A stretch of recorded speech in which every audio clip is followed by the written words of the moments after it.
Ratan, thank you so much for joining us today. It's an honor to speak with you, and I know I speak for many here in the audience when I say that we've been looking forward to this for quite some time. Thank you, Charles. Yeah. I wanted to start at the beginning of your career. As the Dean mentioned, you were educated at Cornell as an architect and a structural engineer, and planned to spend the rest of your career in the United States. But you returned to India, starting on the shop floor, and I wonder what that was like as a young man returning from the United States to India. Well, quite frankly, it was as much a cultural shock. I'd been away for 10 years, and things had changed, and yet they had not changed, and the difference was quite substantive. In addition to which, I didn't return to India to spend time on the shop floor, so I didn't really understand what was being done, and several times during that period of time, I thought of going back to the U.S. And pursuing my career as an architect. And you spent several years, as the Dean mentioned, moving around different parts of the Tata organization. Were you surprised when you got the call from your uncle in 1991 to be chairman of Tata? Yes, I was. Mainly because there were many contenders for, not many, a handful of contenders for that position from his own team of people. And it happened very suddenly, and you begin to feel that a leader, he was there for 50 plus years as chairman, and you start to believe that somebody's immortal and that he's going to be there perpetually. So when he calls you in and says this is what he wants to do, it shakes you up, and suddenly you feel all alone. Right. And you faced quite a formidable challenge, as the Dean mentioned. When you took over as CEO, the organization Tata was large and sprawling with independent business heads that regarded their own business as their own personal fiefdoms, didn't necessarily play together well. And you were in an economy that was changing rapidly. And your uncle was considered a titan of Indian business and very large shoes for a young CEO to fill. How did you go about establishing your credibility as a leader in those early days? I had two problems. One were the actual market problems of a large business house that had operated very traditionally, and the other was internal to the company of several titans, if you might, who didn't want any change to take place, and I guess a certain amount of resentment also. So the first 5 years were akin to Clint Eastwood, if you might, which tended to be filled with trying to get these elderly, very prominent people out of the way. It was not done with bullets. It was done with persuasion and I'm sorry to say, with money.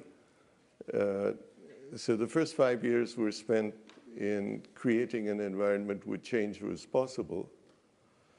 And then I've been blessed with an organization that has been displaying considerable spirit in wanting to make a change.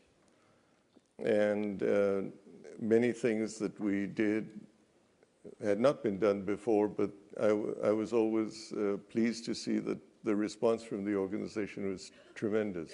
Without that, it could not have been done. And one of the things that many of us here as students, we study is the inertia of organizations in the face of change. How did you go to inspire the leaders and frontline staff to believe in the vision that you set out and some of the changes that you wish to implement? That was difficult, and then to some extent, I would have to humbly say that I failed. One of the first promises I made publicly was that we'd rationalize the group and reduce the number of businesses and reduce the number of companies. I often talk about the first thing that I did with great gusto, which was to get us out of the soaps and toiletry business, which didn't seem to fit. And I ran headlong into an issue of what were we doing. We were getting rid of a company that had second and third generation employees. It was an unheard of thing, and who was this person who was making change for the sake of change? Right.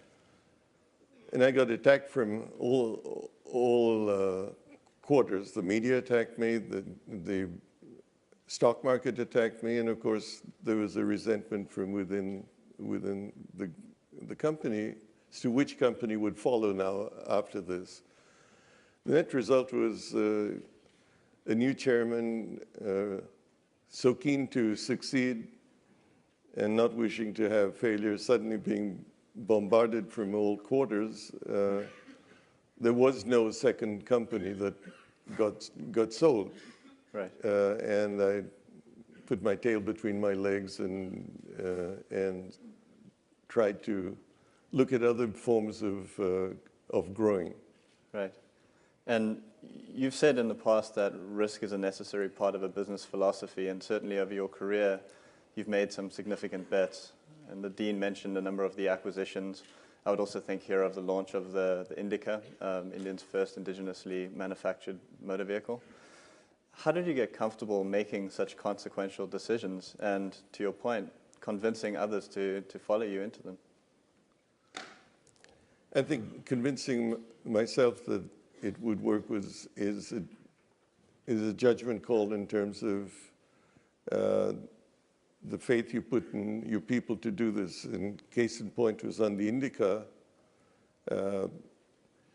Conventional wisdom said that you couldn't enter the car business without having a collaboration, and certainly to think of designing a car domestically and producing it was an unheard of thing. My friends, as we launched the car, started to distance themselves from me. Right. And it wasn't for me, it was to distance themselves from failure. Right. And it was the trust one had in the young team to put this together that drove it. The other is that from time to time, I think change has caused a lot of people in the company to question the wisdom that such a change would be based on. Right. And I've been lucky, and in some cases it's been difficult, but by and large, India is a country that has such a great potential that change is, by and large, well received. Right. And we've heard a lot of anxiety about the Indian economy, and we know that there's a lot of potential there, but there's been, recently at least, a lot of noise in the press about how reform hasn't kept pace with growth and is possibly cramping India's growth potential. What do you think lies ahead for the future of India? Well, you know, I've always been very positive about the new India. Right. And I've been saddened by the fact that after several years of very progressive growth, there's been a stumbling activity that has been a country driven by accusations of corruption, not wrong, rightly so, crony capitalism, and a government that has withdrawn its pace of growth. Right. At the same time, I feel that has bottomed out, and we're on a path again to grow. But we've got to rebuild. We've gone from an 8% plus growth rate down to sub 5 briefly. Right. We will grow back to the growth rate we had. We will need to control inflation, but I think India will, once again, the same spirit of the people will make it happen. Right. And one of the things that you mentioned that's often remarked about by India, and for that matter, a number of emerging markets, is this phenomenon of crony capitalism. And you've spoken in the past about how you value personal integrity, both in your own leadership, but also in the leaders you admire. Have you ever faced an opportunity which you had to turn down for ethical reasons or for the ethical consequences of that decision? Several instances where that would be so. I think perhaps The most visible one was when we wanted to form an airline. Oddly enough, we were asked to form an airline by the then Prime Minister. But vested interests made sure that we didn't form an airline through three successive Prime Ministers. And that was the most visible of the thing, which we walked away from because we could have probably had it by succumbing to subjective issues of bribery or corruption, and we walked away from it. Right. Well, airline would have been something we really wanted to do. We pioneered aviation in the turn of the century, Right.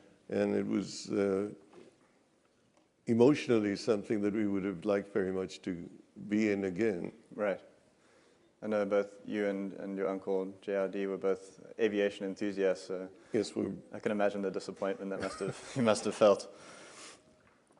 One of the hallmarks of your tenure as CEO has in fact been the move away from India and transforming Tata from an Indian business into a true multinational. What's prompted the move abroad, and what were some of the biggest challenges you faced in doing so? To a great extent, it was the issue of having the need to grow and a need to take a view that you'd grown in India in some cases. We had a fairly substantial market share, and that as a group we ought to look beyond the shores of India to another economic cycle in which we would operate. Now that has its pluses and minuses. We didn't ever foresee that Europe would go through the downturn it did, Right. and that was where our major investments lay. So it was a quest for growth and changing the ground rules to say that we could grow by acquisitions, which earlier we had never done. Right.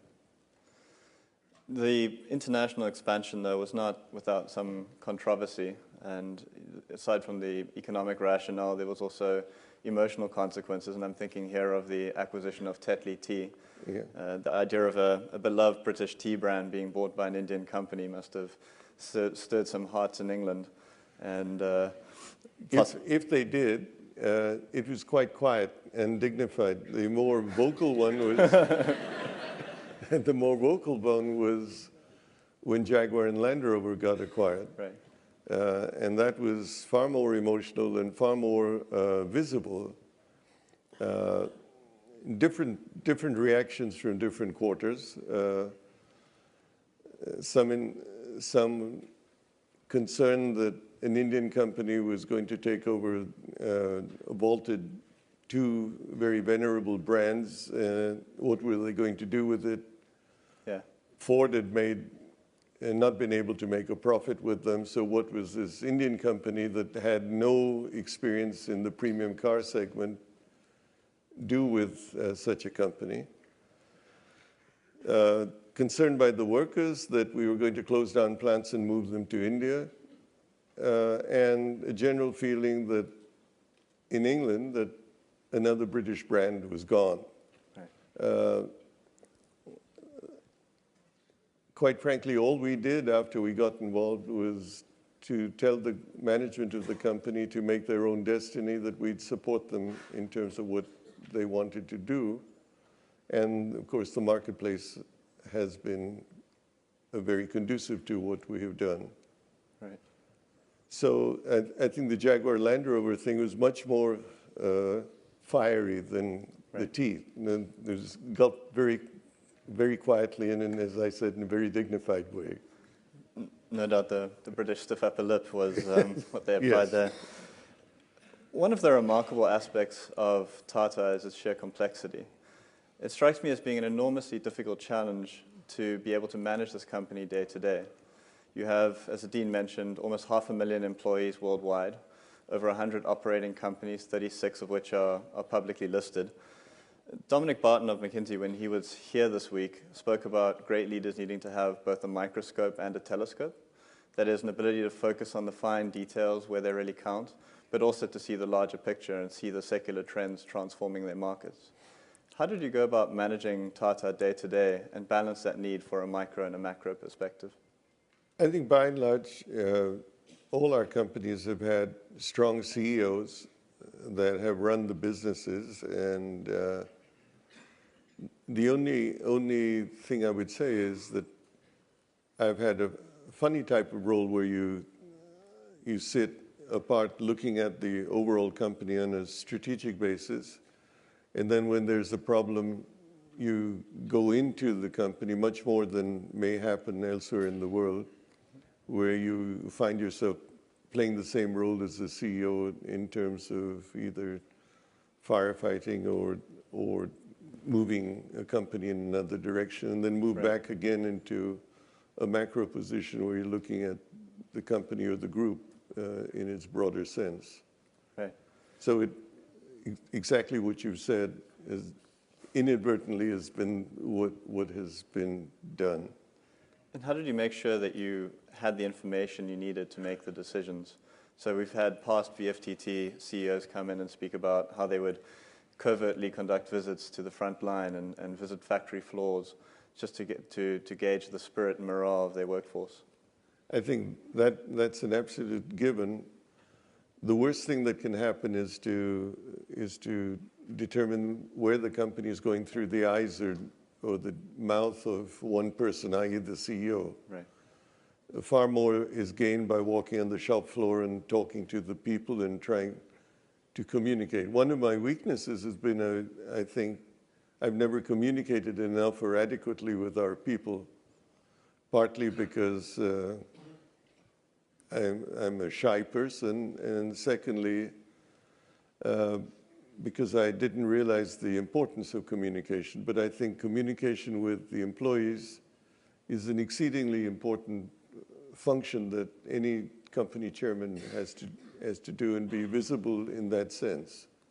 Did you ever have to overrule or disagree with decisions made by some of the leaders of your businesses based on information you were hearing from the front line? Yes, very much so.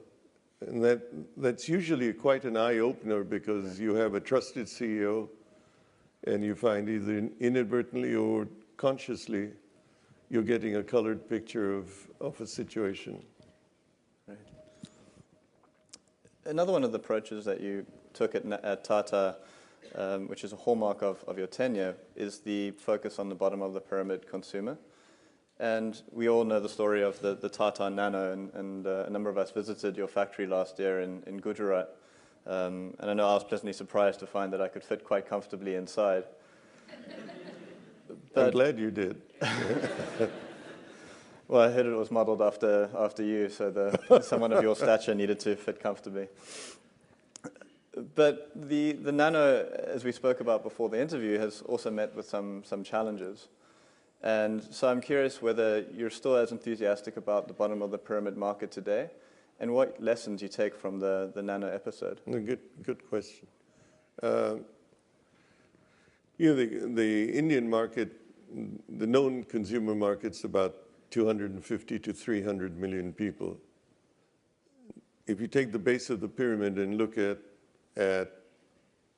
developing products below that and into the segment of the market that's moving into that consuming area, the market size extends to 500 to 600 million people. That's a huge market, right. 300 of which you don't have products to address.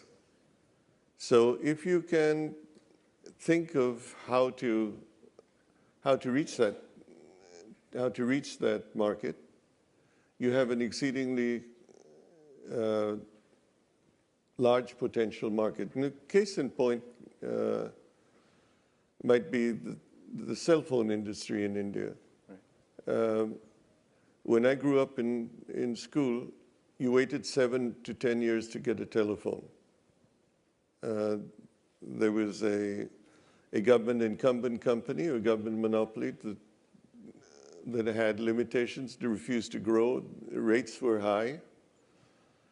So apart from people like me, a little shopkeeper or a handcart puller, let's say, could never dream of having connectivity other than through a payphone.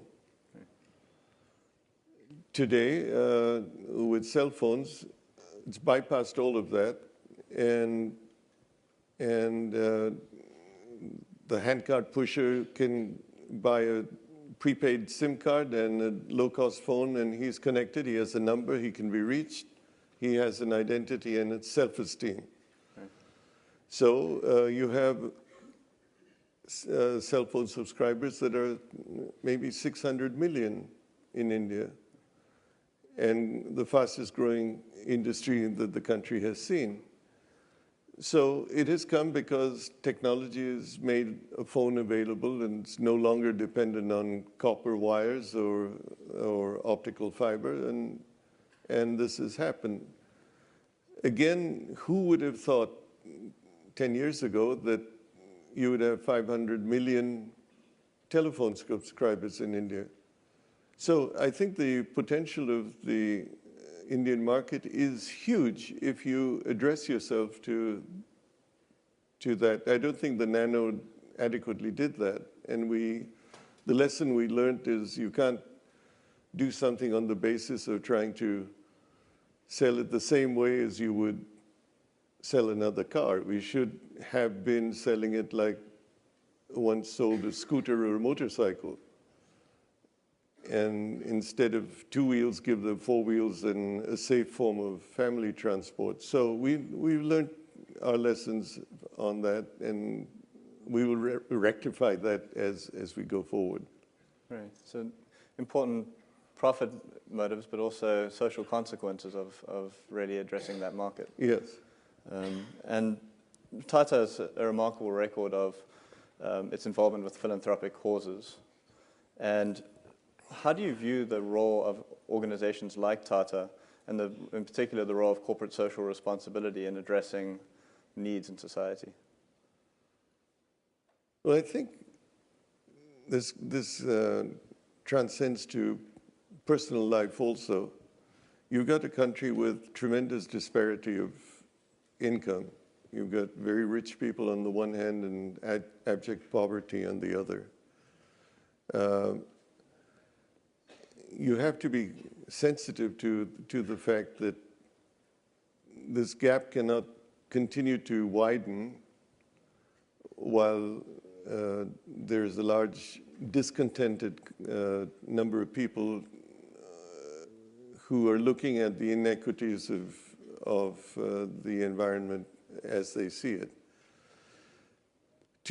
For companies, therefore, I think there has to be a sensitivity to doing something in the communities around which you operate, and making an effort to raise the quality of life so that there's not envy and distaste for what was there, but the companies looked at in a more positive sense and in enhancing the quality of life of the people around them. We expend about 4% of our net profit in these rural development activities, and we do it ourselves. And someone may argue that this is shareholders' money, which it is, but I think it has brought a sense of not just tolerance, but a sense of welcoming our companies in wherever they've been, and enhancing whatever we've been trying to do in the product area or the services area to a community area, being part of the community. Would you view the role of corporate social responsibility as being quite different in the United States versus an emerging market like India? I don't know enough about the United States to make a comment, but I think in one form or another, it becomes an issue that all corporations will have to deal with, and we, I think, as businessmen, have to concern ourselves and removing the image of being the ugly businessman, the venal businessman, and being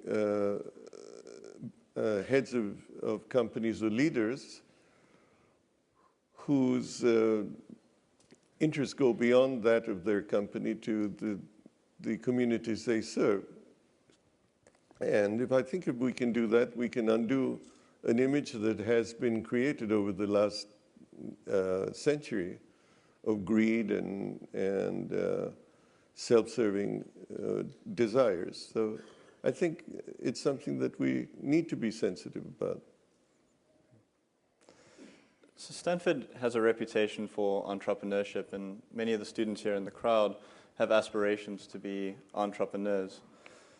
Do you think the innovation taking place in emerging markets is going to be driven more by multinationals like Tata, or do individual entrepreneurs have the ability to disrupt major markets in India and others like it? I would hope that it's the latter. I would hope that we can home grow enterprises in various countries.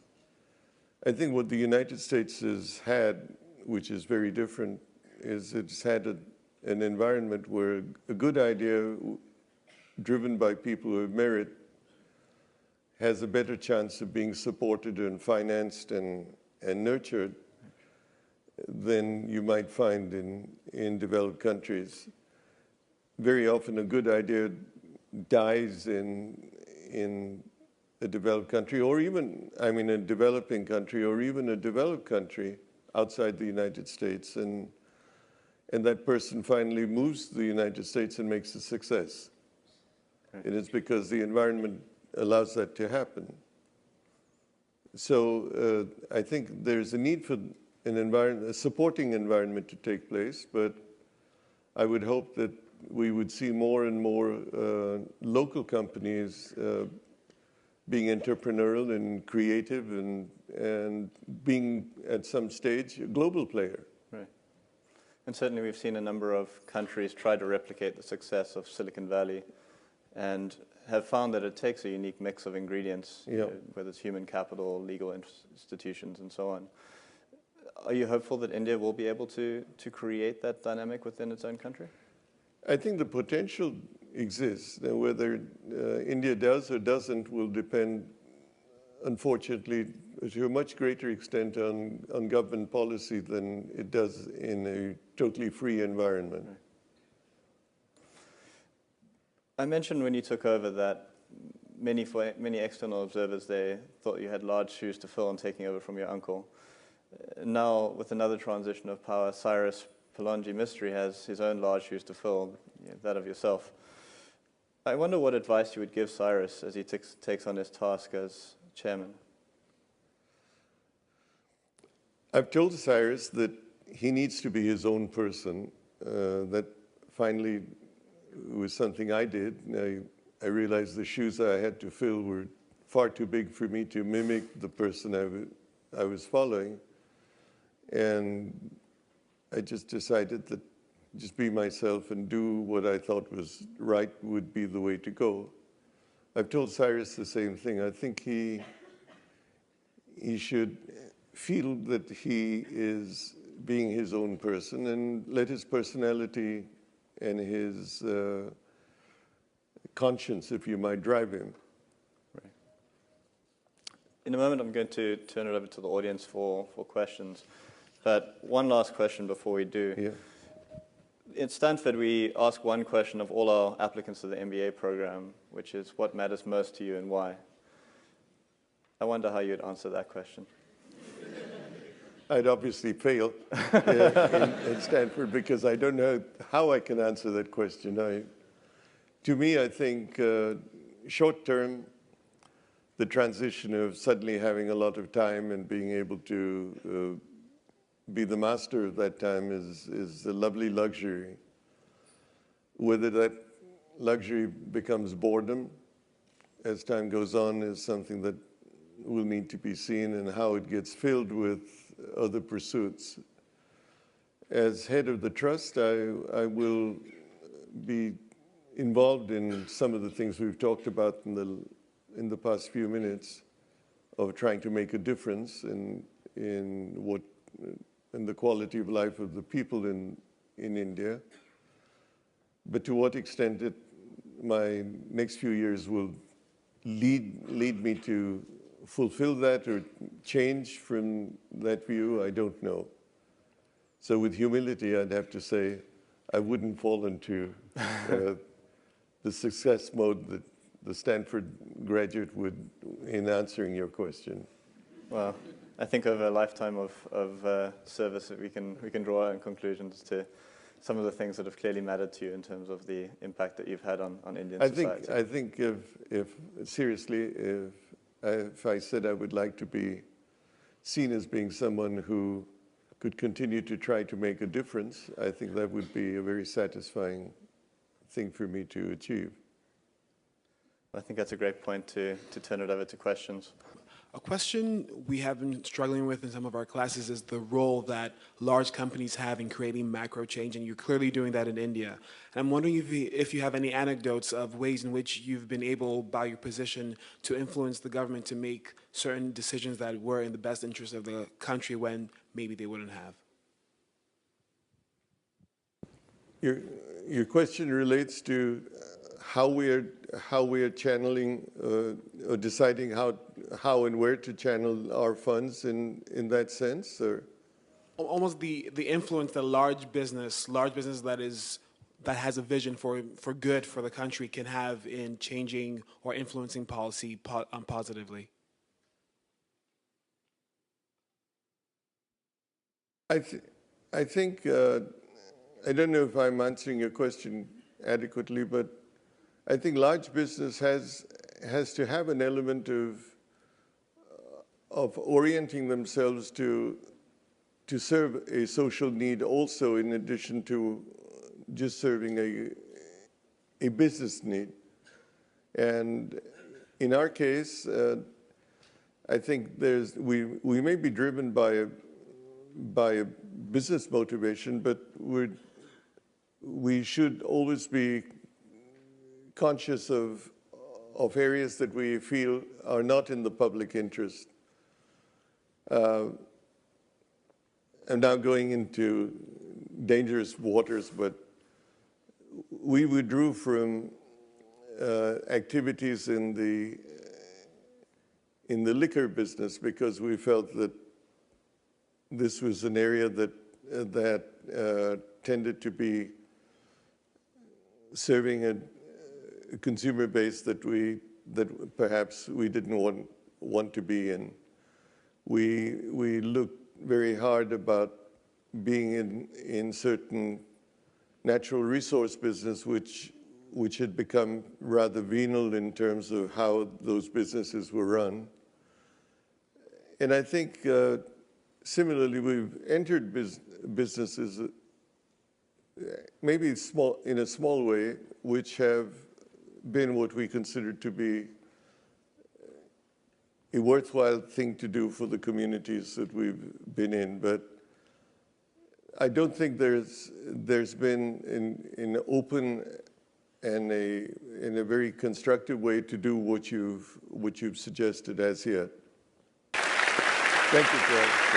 Thanks.